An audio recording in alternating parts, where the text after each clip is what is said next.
Hello friends, आप सभी का एनसीईआरटी ज्ञान पे मैं स्वागत करता हूं। दोस्तों, आज हम लोग क्लास 9 का जो प्रोजेक्ट रेल का टेस्ट हुआ 19 अक्टूबर के दिन, उसका दोस्तों हम लोग सारे क्वेश्चन का डिटेल एनालिसिस करने वाले हैं। तो दोस्तों वीडियो के अंत तक बने रहिएगा ताकि मैं आप सभी को 16 का 16 क्वेश्चन का जो सोशल साइंस का पूछा गया था दोस्तों 19 अक्टूबर के दिन, यहाँ पे आप देख सकते हैं कौन सा अक्टूबर दोस्तों, 19 अक्टूबर के दिन को जो आपका सोशल साइंस का क्वेश्चन था, इन सारे क्वेश्चन का 16 का 16 क्वेश्चन का मैं डिटेल एनालिसिस करने वाला हूँ। तो वीडियो के अंत तक बने रहिएगा। चलिए आते हैं हम लोग पहला क्वेश्चन की ओर। तो पहला क्वेश्चन क्या बोला दोस्तों कि हिटलर कौन था। तो दोस्तों हिटलर क्या था?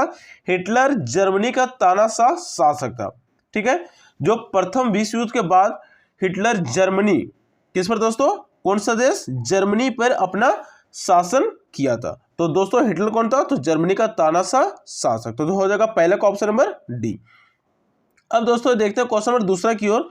तो क्वेश्चन नंबर दूसरा क्या बोला कि प्रथम विश्व युद्ध कब से कब तक हुआ था। तो दोस्तों प्रथम विश्व युद्ध 1914 से लेकर 1918 तक आपका चला था। मतलब कि 1914 में प्रथम विश्व युद्ध की शुरुआत हुई थी और अंतिम 1918 में हुआ था जर्मनी के सरेंडर से। तो आते हैं आपका दोस्तों नेक्स्ट क्वेश्चन, क्वेश्चन नंबर तीसरा की ओर। तो क्वेश्चन नंबर तीसरा क्या पूछा गया था कि नागार्जुन सागर नदी परियोजना किस नदी पर है। तो वो है आपका कृष्णा नदी पर। तो तीसरा को कौन सा ऑप्शन देगा? ऑप्शन नंबर चौथा।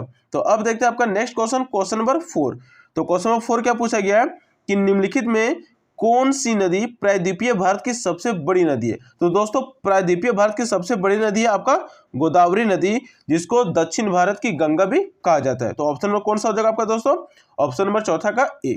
अब देखते हैं क्वेश्चन, अगला क्वेश्चन, क्वेश्चन नंबर 5 क्या बोला कि नर्मदा नदी का उद्गम कहां से। तो दोस्तों नर्मदा नदी का उद्गम है अमरकंटक की पहाड़ियों से, जो कि आपका मध्य प्रदेश में होगा पड़ता है।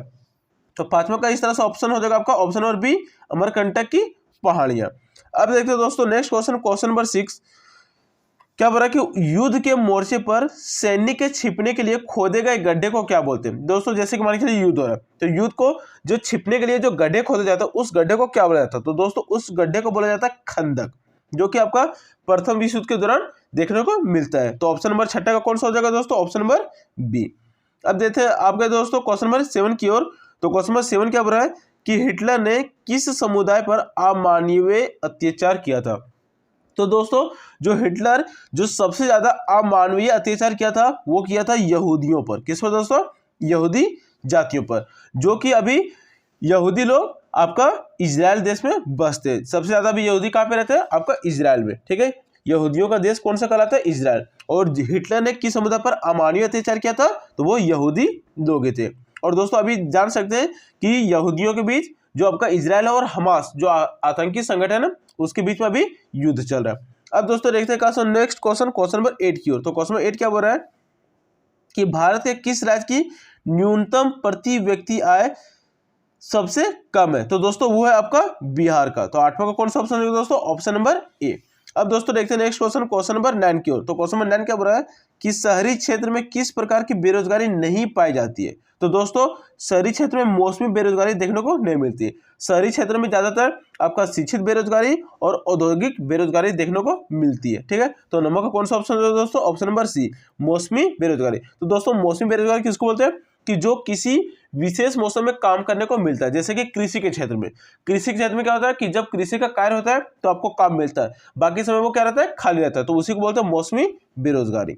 अब दोस्तों देखते हैं नेक्स्ट क्वेश्चन, क्वेश्चन नंबर 10 की ओर। तो क्वेश्चन नंबर 10 क्या हो रहा है कि जनसंख्या को मानव पूंजी में बदलने में किसका योगदान है। तो दोस्तों अगर किसी जनसंख्या को मानव पूंजी में बदलना तो उसके लिए उसे शिक्षा, प्रशिक्षण एवं चिकित्सा तीनों ही सेवाएं देना अतिरिक्त है। ठीक है, ये तीनों सेवाएं जरूरी है। तो ये हो जाएगा आपका ऑप्शन नंबर डी, ये सभी। अगर ये तीनों शिक्षा, प्रशिक्षण और चिकित्सा जो मेडिकल सर्विस है उसको दिया जाए तो कोई भी जनसंख्या को मानव पूंजी में बदला जा सकता है। और जापान एक सबसे बड़ा उदाहरण देश है जो उसके पास ज्यादा संसाधन नहीं होने के बावजूद भी जापान ने क्या किया? मानव पूंजी पर ज्यादा निवेश किया है, जनसंख्या पर ज्यादा निवेश किया। तो 10वां का कौन सा ऑप्शन हो जाएगा दोस्तों? ऑप्शन नंबर डी हो जाएगा ये सारे। अब दोस्तों देखते हैं आपका सब्जेक्टिव क्वेश्चन दिया था क्वेश्चन नंबर 11 की ओर। क्या बोला कि प्रथम विश्व युद्ध के बाद जर्मनी में किस गणराज्य का जन्म होता। तो दोस्तों प्रथम विश्व युद्ध के खत्म होने के बाद जो जर्मनी में गणराज्य का जन्म हुआ था वो हुआ था वाइमर गणराज्य। दोस्तों कौन सा गणराज्य दोस्तों? वाइमर गणराज्य, जो कि आपका इसका जन्म हुआ था प्रथम विश्व युद्ध के बाद। अब देखते हैं दोस्तों नेक्स्ट क्वेश्चन, क्वेश्चन नंबर 12 की ओर। तो क्वेश्चन 12 क्या बोल रहा है कि तिब्बत में ब्रह्मपुत्र नदी को क्या कहा जाता है। तो दोस्तों तिब्बत में ब्रह्मपुत्र नदी को सांगपो नदी के नाम से जाना जाता है। तो दोस्तों सांगपो नदी, सबसे पहले दोस्तों आपको पता होना चाहिए कि ब्रह्मपुत्र नदी मानसरोवर झील से निकलता है। जैसे कि मान के चलिए हिमालय, और यहाँ पे क्या आपका मानसरोवर झील से निकलते हुए हिमालय के पैरेलल, मतलब कि हिमालय के समानांतर आपका तिब्बत में बहती है, और तिब्बत चाइना वाला इलाका में, ठीक है, किसका वाला इलाका में, क्योंकि तिब्बत पर अभी चाइना का कब्जा है। और फिर ये अरुणाचल प्रदेश से भारत में इंटर करती है, ठीक है। और ये ब्रह्मपुत्र के नाम से कब जानी जाती है, तो जब ये असम में प्रवेश करती है तब ये ब्रह्मपुत्र के नाम से जानी जाती है। और इसके पहले जो सांगपो नदी है वो आपका कहाँ पे जाना जाता है, तो तिब्बत में जाना जाता है। तो अब देखते हैं दोस्तों नेक्स्ट क्वेश्चन, क्वेश्चन नंबर 13 की ओर। तो क्वेश्चन नंबर 13 क्या बोल रहा है कि संसाधन के रूप में लोक से आप क्या समझते हैं। तो दोस्तों संसाधन के रूप में लोक से क्या है कि जब किसी जनसंख्या को आप एक तरह से दे सकते हैं शिक्षा, प्रशिक्षण, और क्या दे सकते हैं आप स्वास्थ्य दे सकते हैं। तो जो लोग रहते हैं वो संसाधन के रूप में काम करने लगते हैं। जैसे कि आपका डॉक्टर हो गया, ठीक है, इंजीनियर हो गया, टीचर हो गया, तो ये क्या है संसाधन के रूप में लोग हैं, क्योंकि इन व्यक्तियों को अच्छी शिक्षा, अच्छा प्रशिक्षण, अच्छा स्वास्थ्य मिला, तभी ये जाकर एक जनसंख्या से एक क्या बन गए, संसाधन बन गए। अब दोस्तों नेक्स्ट क्वेश्चन देखते हैं, क्वेश्चन नंबर 14 की ओर। क्या बोला कि नाथसी सोच के खास पहलू कौन से थे। तो दोस्तों नाथसी सोच क्या था कि जो सर्वश्रेष्ठ है वही इस धरती पर क्या रह सकते हैं, जिंदा रह सकते हैं। बाकी इसके लिए अगर आपको विशेष आंसर चाहिए तो मैं आपके लिए विशेष अलग से वीडियो बना दूंगा, बस आप कमेंट कीजिएगा।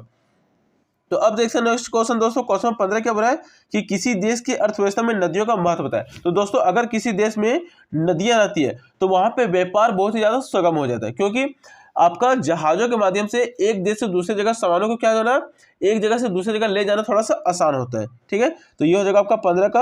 अगर आप डिटेल से आंसर चाहते हैं तो आप कमेंट कीजिएगा, मैं इसके लिए डिटेल एनालिसिस भी कर दूंगा। अब दोस्तों क्वेश्चन नंबर 16 की बात करें, क्या बोले कि परछन और मौसमी बेरोजगारी में अंतर क्या है। तो दोस्तों पहले समझते हैं मौसमी बेरोजगारी क्या होता है।